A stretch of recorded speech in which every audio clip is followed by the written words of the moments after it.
National telecom security has never been as high-profile a topic as it is right now, as cybersecurity challenges grow and digital sovereignty trends impact public and private sector strategies alike.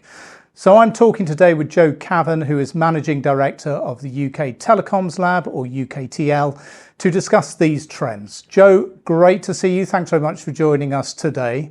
So to open up, can you just tell us about UK Telecoms Lab and its role in the sector's ecosystem? Thanks, Ray, and thank you so much for having me to talk about UKTL's important work. So we are the UK's cybersecurity research and testing facility. So we carry out advanced vulnerability research and industry security testing to protect critical telecoms networks from cyber attacks. So we work with all the vendors and operators that are within the UK's critical national telecoms infrastructure. And your viewers will know that telecoms is the second most targeted sector after government for cyber attacks. And that's because really telecoms is the connective tissue across all critical national infrastructure. So transport relies on it for signalling, healthcare for connected devices, banking and financial transactions, etc. And that's before we even get to emergency calling.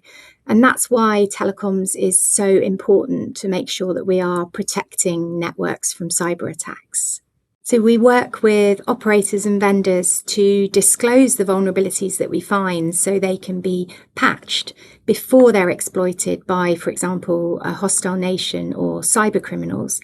And a number of the vulnerabilities we found are zero-day vulnerabilities. So effectively, if exploited, they would have taken down 95% of mobile coverage within the UK. So you can imagine the type of disruption that those attacks would cause, not least to how we live our daily lives, but also the disruption to GDP and the economy if such attacks were successful.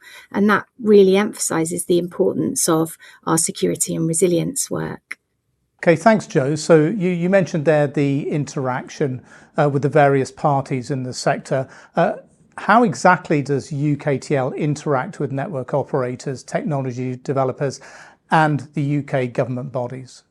So I've talked a little bit already about our independent security testing, but we also convene operators and vendors because we're a kind of neutral ground for operators and vendors to come together to learn about the trends and patterns in the cyber threat that we see in the telecoms infrastructure. So we run workshops such as Hunt, Detect, Evict workshops to look at some of the persistent threats in the telecom sector and how we can work together to share observations from the testing that we do.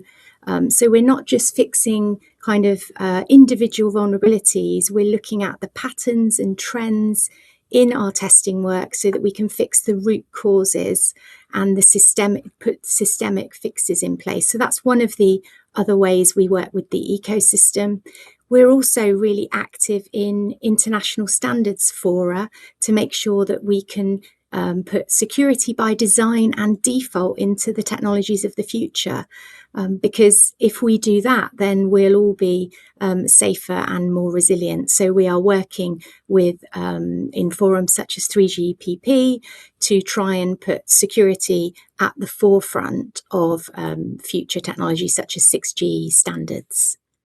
No, absolutely. I was going to say, and that's a critical time for this because of the starting work we have now on 6G specifications. But I mean, in general, digital security is an increasingly hot topic for governments, enterprises, and individuals, of course. Should we be encouraged or concerned about network security trends? And how would you characterize the impact of AI on network security strategies? I think it's really good to see more conversations about security, and we have seen real progress. If you look at Ofcom's report in the UK, we have the Telecom Security Act, and there's some really good processes being put in place by operators to make sure that networks are secure. So we are seeing progress. AI is a buzzword of the moment. We're using AI in our lab, large language models, for example, which are improving actually our advanced vulnerability research, speeding up our work, and they can be used as a real force for good. But also, they're another vector for attackers to use. So it's really important to make sure that AI is used safely, securely, and for good. And that's something we're really passionate about at the UK Telecoms Lab. Okay. And of course, that's something that's cropping up now on almost a daily basis with these advanced models coming out all the time. So I'm sure you've got your work cut out there to keep up with what's going on. Another fast-moving area, of course, is around quantum computing. Is the world ready for post-quantum security? Because I guess it's not really that far away now that everybody's going to need to address this. Not yet, but the imperative is real. Quantum computers will be capable of breaking current encryption. It's not something the lab here is focused on in the immediate term, because we're much more focused on technologies that are currently in operation within networks. But it is something that the National Cyber Security Centre have given advice to organisations about how to get quantum ready. Here at the UK Telecoms Lab, we're focused on AI in telecoms, other areas where telecoms is converging, for example, non-terrestrial networks, eSIM technology, private networks. So actually, we're doing much more near-term work here to look at what are the cybersecurity threats in those areas where telecoms is converging, or new and critical technologies to the operation of telecoms networks, and how can we support operators and vendors to improve security and resilience. Okay, great. Now, you mentioned a couple of really hot technology trends there, but another key trend, of course, and it's absolutely everywhere globally, is sovereignty.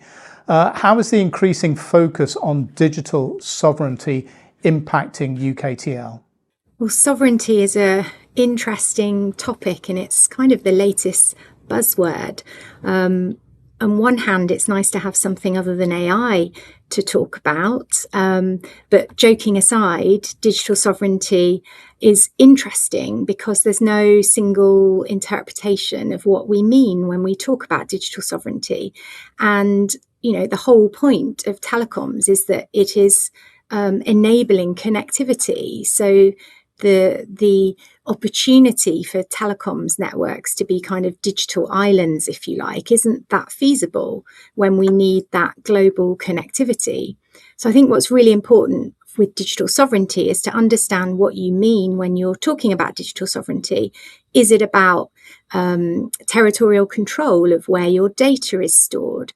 Is it about making sure you own or have fewer dependencies across your supply chain? So perhaps the more important thing to talk about is broader resilience. So not just security in terms of how you stop attackers getting in, but how resilient are your networks and what are your requirements? Do you understand how your network is architected? Do you understand the supply chain? How quickly can you recover and keep going if part of your network is compromised? So I think perhaps the more important topic is the broader topic of resilience.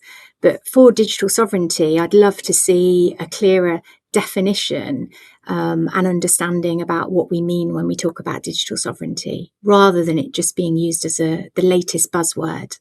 Great, Jo, thanks very much. Now, of course, the important work you're doing here in the UK is probably mirrored in lots of other countries as well. So does UKTL engage with similar bodies in other industries and other markets? I mean, that's a really interesting question, actually, because I think we are quite unique here at the UK Telecoms Lab. We do work with our German equivalent, which is part of BSI, but there aren't many equivalent security and resilience testing labs around the world. So we really do think what we've built here is world leading in terms of the capability and the generation of telecoms and cybersecurity professionals that we're growing. But we are interested in looking across other critical national infrastructure sectors to look at how we can partner to improve, well, to increase the impact that we can have on security and resilience. Okay, excellent. Well, quite surprising that there aren't many bodies like this, but hopefully others seeing this video will be prompted into action and to get things moving in other markets. But Jo, it's been a pleasure to talk with you today. Thanks very much for joining us here on Telecom TV, and I look forward to talking with you again in the future. Thanks very much. Thanks, Ray.